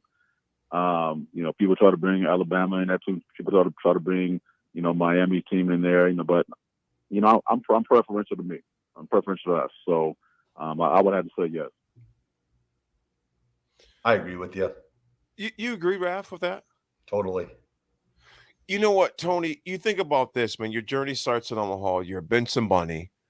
Why Nebraska? I mean, you had offers from a numerous other schools. I mean, and one thing I want the listeners to understand too, sometimes I think athletes can be characterized and put in a box as just athletes. Tony was the epitome of a student athlete. Academics was huge. First of all, I don't understand how you get a 4.2 GPA. Jay, did you have a 4.2 GPA? But I did not. I thought 4.0 was the highest you can get. And first of all, I wasn't sniffing that unless my neighbor was doing pretty good in the classroom that I was looking on. Tony, Jay, what do you think? I don't know how to math. I don't know how to. And then there's these guys that take honors classes. So that's what we rate on the 5-point scale. But yeah, no, I mean, I tried to do well and everything, and I was just one of those guys. I mean, yeah, I was quiet, but I was competitive, and I didn't care whether it was on the field or whether it was in the classroom, whatever the case may be. I wanted to be successful, and so that just that's how I grew up. And then Nebraska, and believe it or not, I didn't really want to go to Nebraska when I was younger. I mean, I wasn't like a real big fan. I was hoping to go out of state somewhere. I was thinking like Stanford or Colorado or something like that. And I came down for a football camp in my junior year. And that was the first time that I'd ever actually competed really against, other talent from out of state, and ended up doing, really, really well. That was actually the camp that Coach Osborne had offered me at. And I just had a good time. I really enjoyed it. I enjoyed the coaches.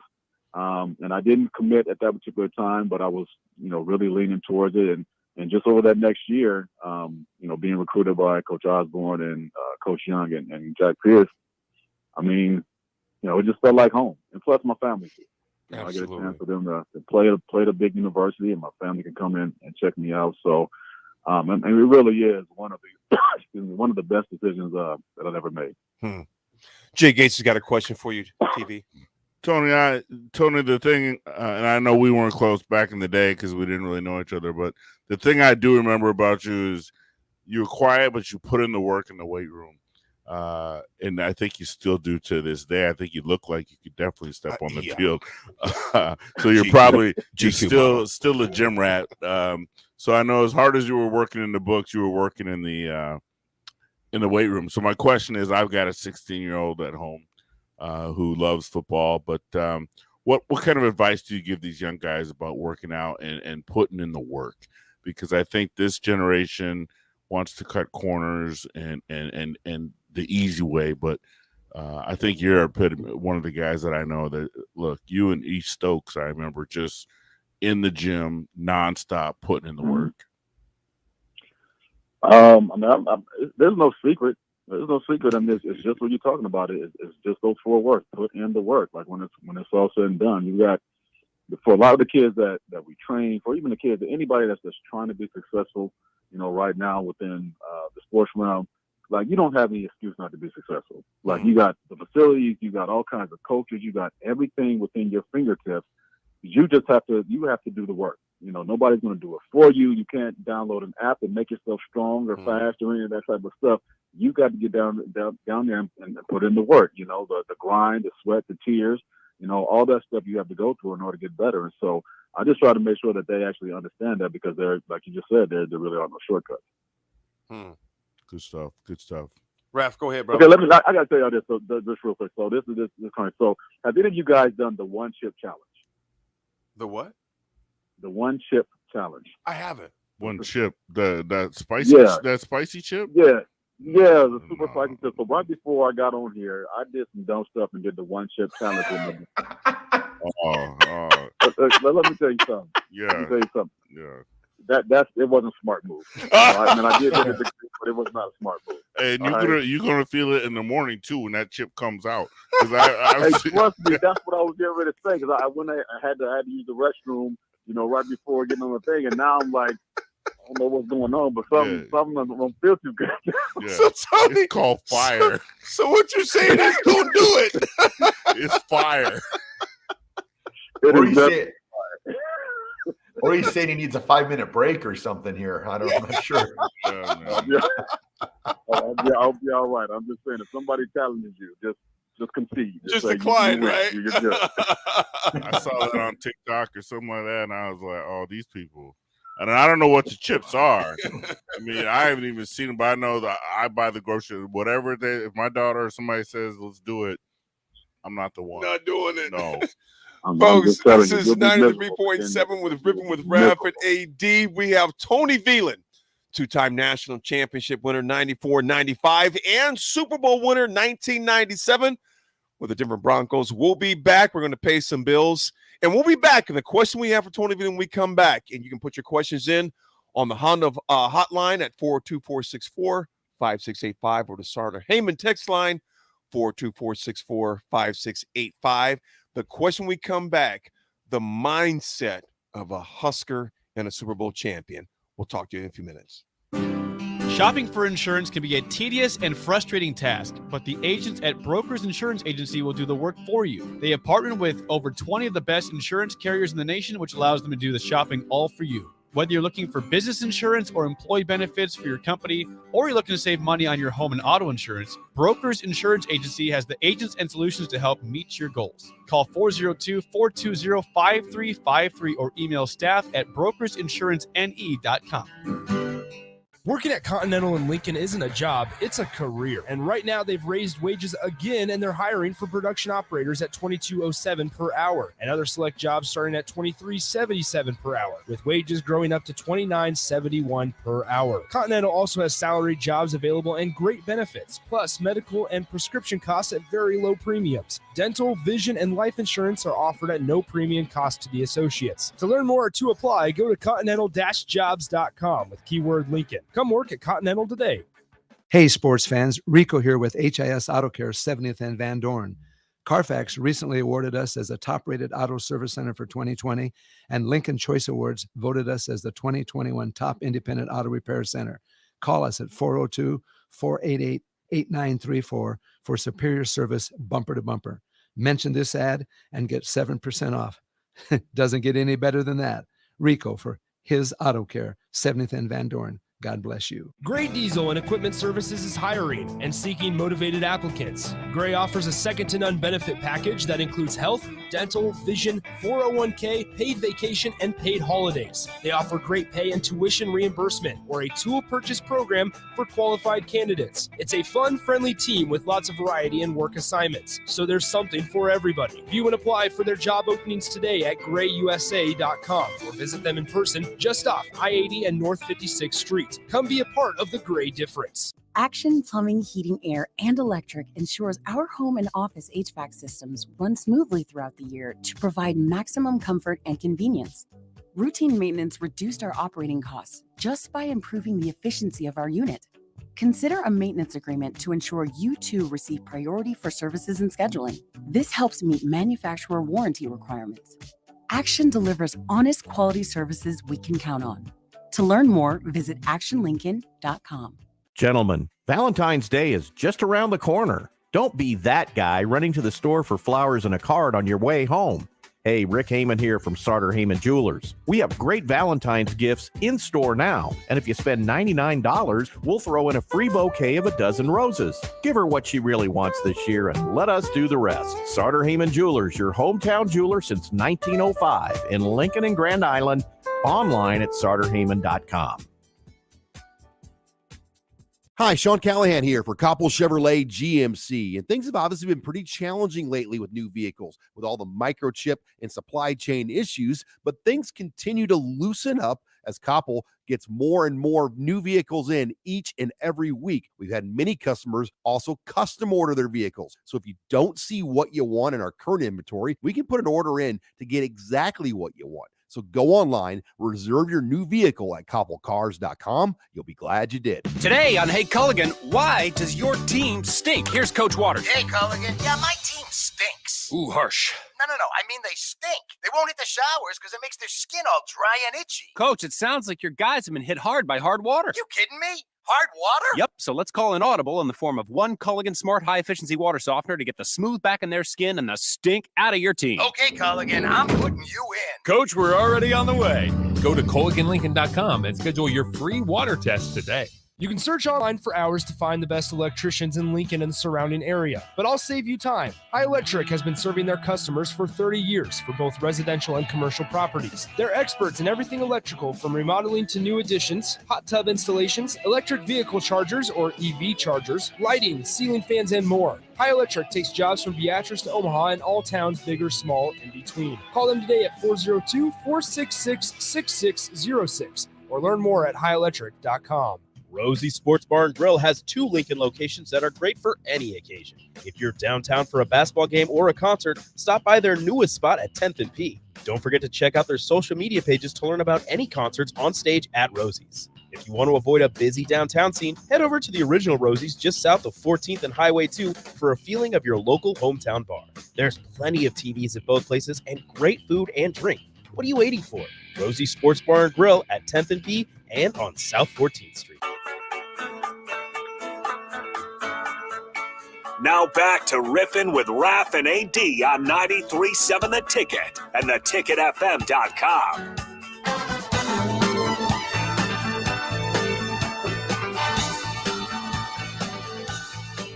Do you remember? That's how you do it, like this card. It's like this. It's just like here. Tony, who is this right here, man? Do you know who this is, Tony? Yeah, what you talking about? Do you know who that is right there, man? That's Earth, Wind, and... That's one of the baby. Come on, man. That's right.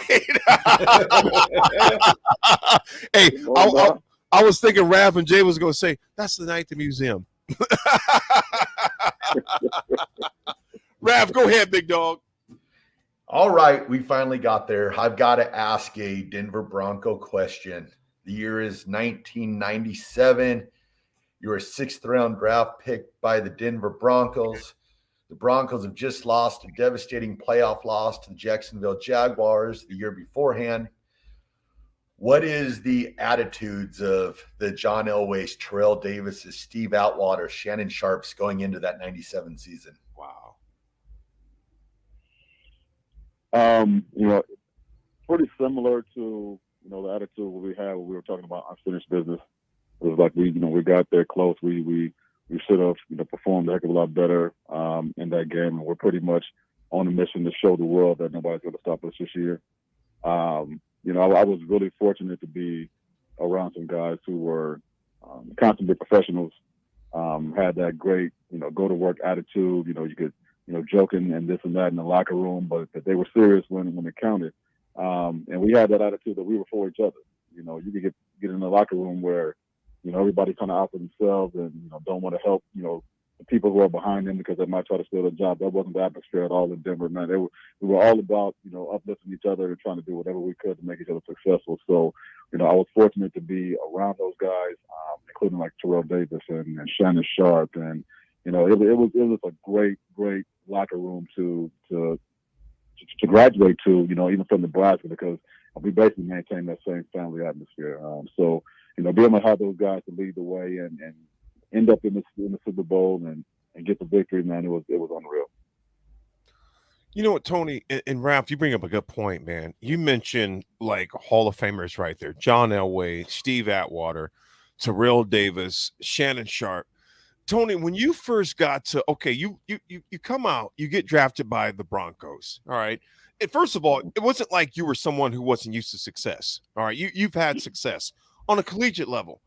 But to step into a locker room with legends, because you figure, Elway had already been playing for a number of years. Atwater, of course, had been playing for a number of years. Terrell Davis doesn't get hurt.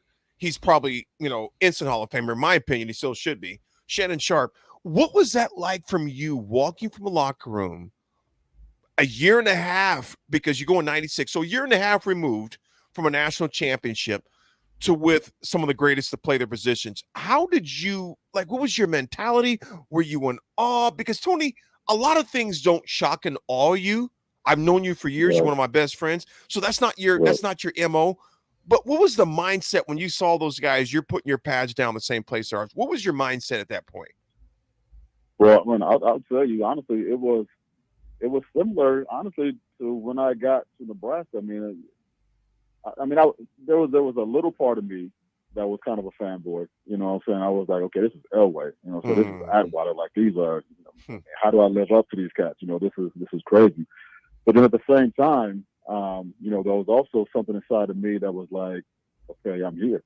You know what I mean? And I got to prove to myself that I actually belong here. I can't be up here, rah-rah everybody. I got to be out here and try to be, like a lion and try to, do what I can to show that I belong. So that chip on my shoulder that I always had of trying to prove myself was the same way when I got there. Now, don't get me wrong, I was amazed by the talent. I used to wonder when I was younger, how quarterbacks automatically took over a game and people couldn't stop them. Well, I learned that, practicing with John Elway, like when he's on his own, they ain't nothing you can do, that type of stuff. So I gained a huge amount of respect for the talent that they have and what they can do. And again, I was in awe, but at the same time, it was like, okay, this is the highest level. If you really want to prove that you belong, then here's the stage. Jay, go ahead. Tony V, you played with Elway, and he's, I don't really have an NFL team, but I was a big John Elway fan. I think he's one of the best gunslingers of all time. As we go on to the Super Bowl this weekend, some people are making some comparisons to his arm and his confidence, the swagger that he had walking in Denver to young Joe Burrow. Do you have any thoughts on that? Or it's tough to compare a young kid like that to a Hall of Famer, but what are your thoughts? It is, but if you think about it, it's similar to what John Elway did back in the day. Remember, he didn't want to get drafted by a certain team and told them they were going to play baseball if they drafted him, type of stuff. He just believes in himself enough to say that I'm going to bet all on me. And if you don't like that, then I'll go my own route. And Burrows is he's that kind of guy. He's a little arrogant, you know what I'm saying? But he's got that swagger, and he talks the talk, but he walks the walk as well. And he's got people who are behind him, who believe in him, and that's a dangerous combination. It's just a dangerous combination. And you take what he did in his senior year, that's unreal. And for him to be, leading this team, Cincinnati, who hasn't been good in years, to lead them to the promised land, kudos to him, man. Kudos to him. Now, am I going to say he's going to end up in the Hall of Fame? No, I don't know that, but he's about as good as it gets right now. Raff, go ahead, brother. All right, it's that time of the night. It's trivia question time here on Riffin with Raff and AD. Tony Veland, you're playing in the Super Bowl. Broncos just score. They kick off. You run down the field. You make a tackle on Antonio Freeman, and he fumbles the ball. Who recovered that fumble? Are you asking me or are you asking them? I know that. AD, Jay, you guys want to try it before Tony answers, or? Oh, we know who They he have is. no doubt. It was Tim McKyer. Bingo. He is correct. Tim Okay. McKyer recovered the fumble. Yeah, I was still mad that he didn't just pick the damn thing up and go score. But he won it. He won it, so it's all that counts.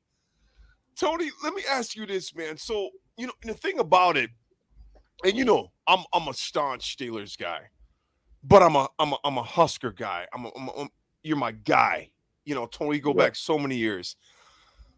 Watching you in that game those years ago, it just did my heart good, and that, and Tyrone on the other side. Yeah. T. Williams. A lot of people forget about that. Right. Tyrone on the other, but Tyrone already had one. Yeah, he did. He had one already in 96. Think about this. Tyrone, 94, 95, 96. Two national championships, then a Super Bowl. And you being in that situation, I remember, and Tony, you were so gracious to bring me and the wifey up there and the family up. It was me and Cluster that came out and hung out with you up there in Denver, and just watching that, it was such a joy to see you win a Super Bowl.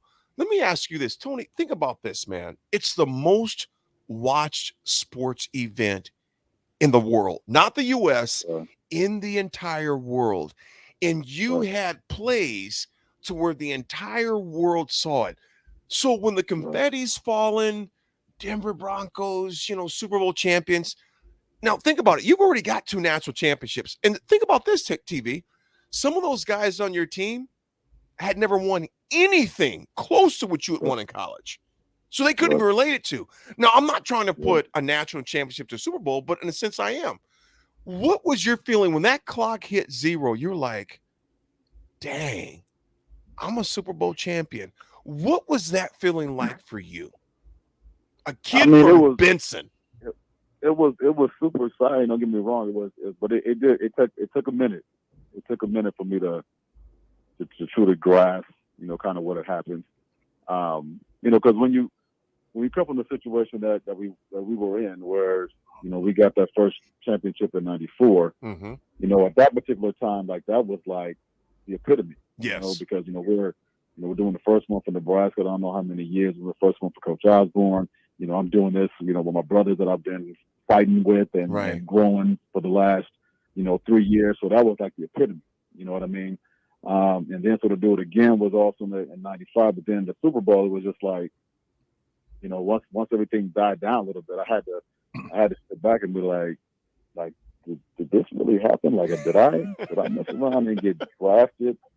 Did I mess around and end up in the Broncos? Did I mess around and end up with some Hall of Fame? Did I mess up right now, end up in a Super Bowl and have a freaking trophy? Like, did I mess around and like even the next day, I'm like, is that me on the cover? You know what I mean? Like that. So it was so surreal. So to have that happen, I mean, it kind of cements, the event in history. It cements my status in history. You know what I mean? Even though I wasn't like a starter or anything like that. I mean, I contributed. You know what I mean? Absolutely. And there's evidence of that. And I just love that because again, this wasn't anything that was planned. It wasn't anything that was planned. It was something that, you had to go through hell and high water to make this thing happen. And I had enough people behind me backing me and I had enough fortitude within myself to keep fighting and make it happen. And it just turned out so much better than I thought it was. So just eternally grateful, man. Absolutely. Absolutely. Tony, I still go back to seeing you on that trainer's table in the old North Stadium actually South Stadium, if you would, with the knee up, and then to see that all that you've done now. So we go post football. Okay, 2 national championships, Super Bowl champion. You leave Denver. You play for the Panthers for a number of years. You do well there. Now what you're doing in corporate America, the volunteer things that you do. Tony, you've always been – Tony Veland is synonymous with Nebraska, in particular Omaha, but just Nebraska in general. Why is it important to you to continue to keep giving back and to being active to the community? Why has that been for you? You're on a number of boards. Why is that for you? Why not just go off in the sunset and just chill? Why get involved? I mean, I care about my community, man, and I always think back to, that little kid, in my neighborhood. We didn't see a lot of success. We didn't have a lot of people coming back to help us figure out a way to, get out of our circumstances. And I got lucky. You know what I mean? I got lucky. I had some really good parents who, made me focus on doing the right things. I tried to make sure that when I was in school, I did the right things. But at the same time, I saw a lot of those kids that I grew up with, go the wrong way. Some ended up going to jail. Some ended up dying. And then I think back to, hell, it was probably 10, 12 years ago where, this was supposed to be the worst place. Omaha was like the worst place to live for young black males. You know what I'm saying? And so when I think about that, I'm like, I got to do something about that. You know what I'm saying? What can I do to help? What churches, what nonprofits, what can I do to lend my resources to get people in better situations? And so this is all about me just trying to pay it forward and make sure that people who grew up in my circumstance, they feel like they have hope. They feel like they have a way out. They feel like they have resources, and they feel like they can actually trust people, even though there's all kinds of craziness going on. So as long as there's breath in my body, man, I'm always going to be one of those guys that tries to uplift the next person. I love it. I love it. I love it. Raff, go ahead, man. I've got to ask, just because I won't be able to sleep tonight if I don't. Do you have any good John Elway stories? Sorry to transition from that to that, but I had to ask. I don't know if it's, I wouldn't know if it's necessarily a story, but I will say that. So in the Super Bowl, when I made that fumble, I'm thinking in my head, okay, it's late in the game. Like, this is a big play. Like, this could be completely change the trajectory of the game. I know where this is going. We can stop this story if we want. Elway. So Elway threw an interception the next play. Yep, I knew where that was going. Next play. And so when he comes to the sideline, I mean, I'm not gonna lie. If I didn't look him in the eye and kind of roll my eyes, like you know what I'm saying? Like, really I could have gone down in history, that type of thing. But no, I mean, it is what it is, man. He redeemed himself, and we won the game. But no, I don't really have any crazy Elway stories, man. He was because he didn't really do a lot with the young guys, because he's an old head. You know what I'm saying? He had been there for a career before I was there already. So, but definitely a great guy. He definitely walked like something hurt all the time. I would tell you that. Tony, who you got this weekend? We're talking Super Bowl. Oh, great question. Who you got?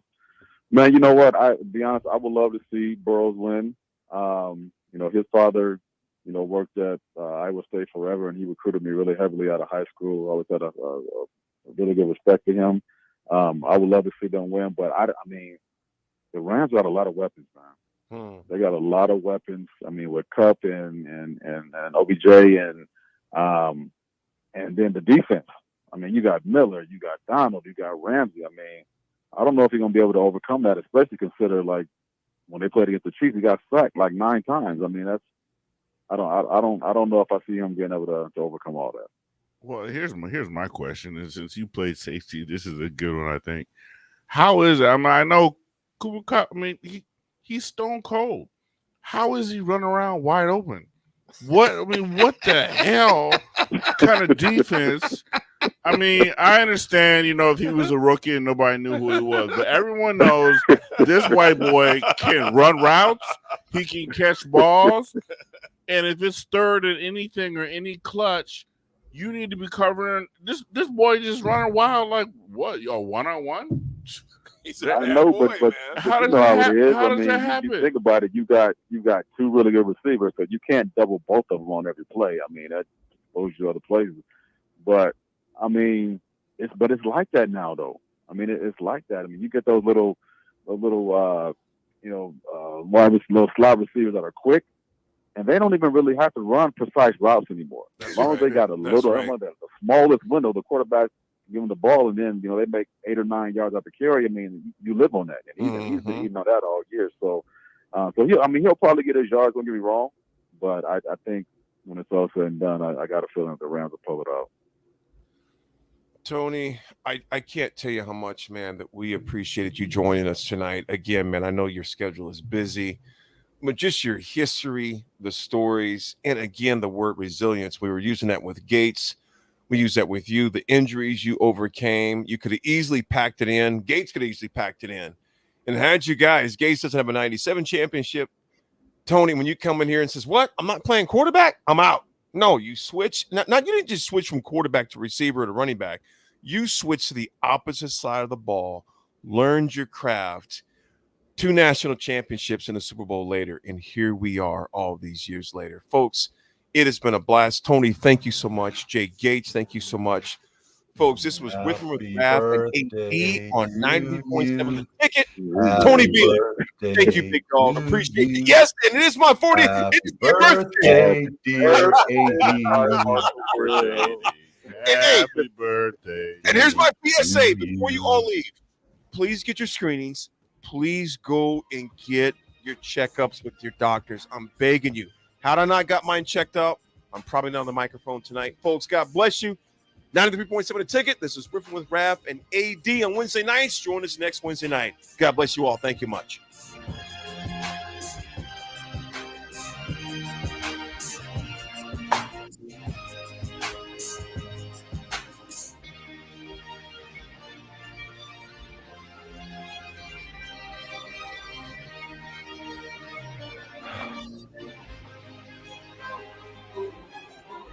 Your home is your empire. Protect it with